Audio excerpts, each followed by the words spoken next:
everyone, it's Desiree, and I am here with the last video for the Tonic Studios number 8 craft kit. Now, number 9 is going to be coming soon, but I did promise this for someone. So I pulled out a couple of the block dies, that's what I'm going to call them, the designs.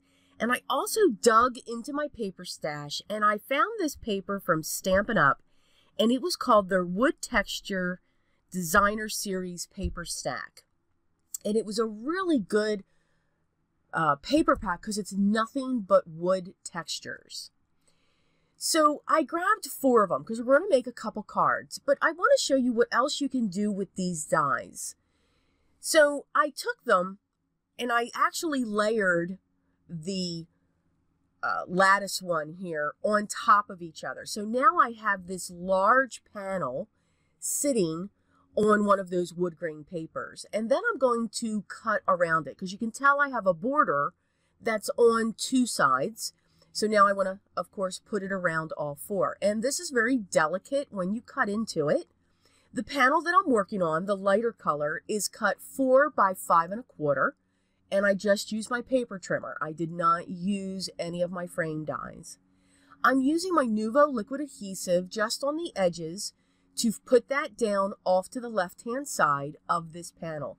And I think it looks really pretty. So picture it maybe in black. It'll make it look like a wrought iron, gate almost. I'm going to use some fun foam to prop this up and some double-sided tape to put this on my 4 1/4 by 5 1/2 top folding card base. And I'm going to use one of my sentiments. Now, there's a couple sentiment packs that I grabbed. This one here is by Clearly Besotted. And it's a really neat stamp set. It's a good stash builder because it's got all kinds of different sentiments, from birthdays to holidays, Mother's Day, Father's Day, new job, new baby. And it's actually called All Occasion Sentiments. I stamped that down using my VersaFine ink onto some scrap white cardstock, and I'm just going to trim that into a long rectangle. Now, since we're dealing with wood tones, I thought it's a perfect time, yes, to pull in my vintage photo. This has been making an appearance. It's just a technique that I love. I love using my vintage photo ink. And I just distressed around the edges using my mini ink blender. I'm going to use some foam squares and I'm going to prop this up. And I'm just going to place this right on going across the lattice die. So again, it's just another way to show you what you can do with these dies. You can make pieces to go on top, but you can also cut into the paper to make somewhat of a seam. So for the next card, we're going to kind of do the same thing. I'm going to cut this panel to be 4 inches by 5 1/4 because I want that to be my base.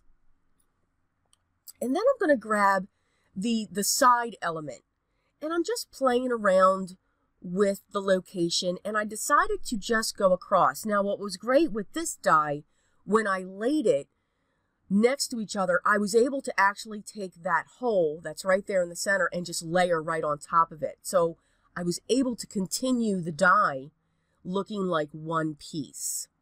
So I thought that was really cool when you played around with these. You could actually just continue them. There was a way to notch them into place on the paper that was already cut.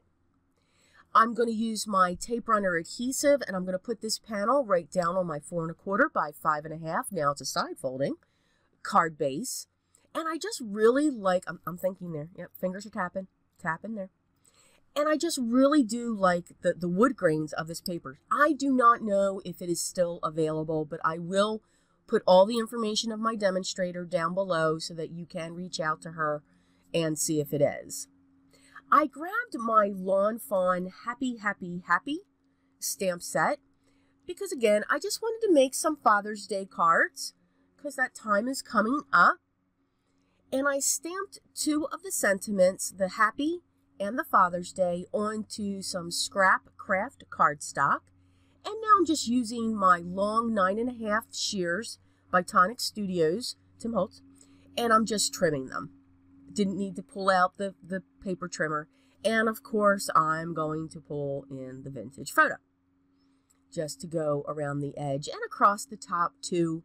Again, you know, we're working with a wood grain, and pretty much that paper, that wood grain, that's kind of the focal point because of all the details that paper is showing. And that paper is double-sided, so you get two different tones of that wood grain.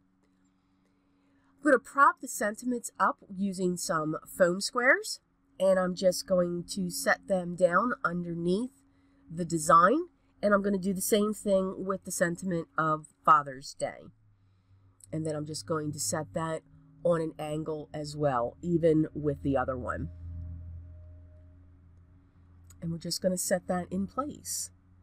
So that's how simple what you can do with these dies. They may look intricate, they may look so detailed, but look at the two very quick cards that we were able to make. So here are the close-ups. Now this will be the last video for Tonic Studios number 8, I promise. And very soon we will be seeing the Tonic Studios number 9. This one was really fun to work with, so we've got a lot of projects coming out with that. And yes, a lot of cards with this one as well. So I hope you enjoyed this video. If you did, please hit the thumbs up. If you haven't subscribed yet, please do so. We have so many wonderful kits that are coming through this channel, and a lot of techniques that'll help you dig into your stash and let's get it working for us. All of the products that I used will be listed down below. Know that if you are interested in the Tonic Studios craft kit, you want to make sure that you are on your computer around the 6th or the 7th of the month, and that's when you will be able to subscribe. If you do check out to subscribe now, the kit may be sold out and the links will not work. So they do that so that you are not disappointed with not receiving that kit. So again, the 6th or the 7th is when you want to check out for the following month, and then you will get that kit that is aired. If you should have any questions or comments, please leave them down below, and I will get back to you as soon as I can. And everybody, always remember, be creative.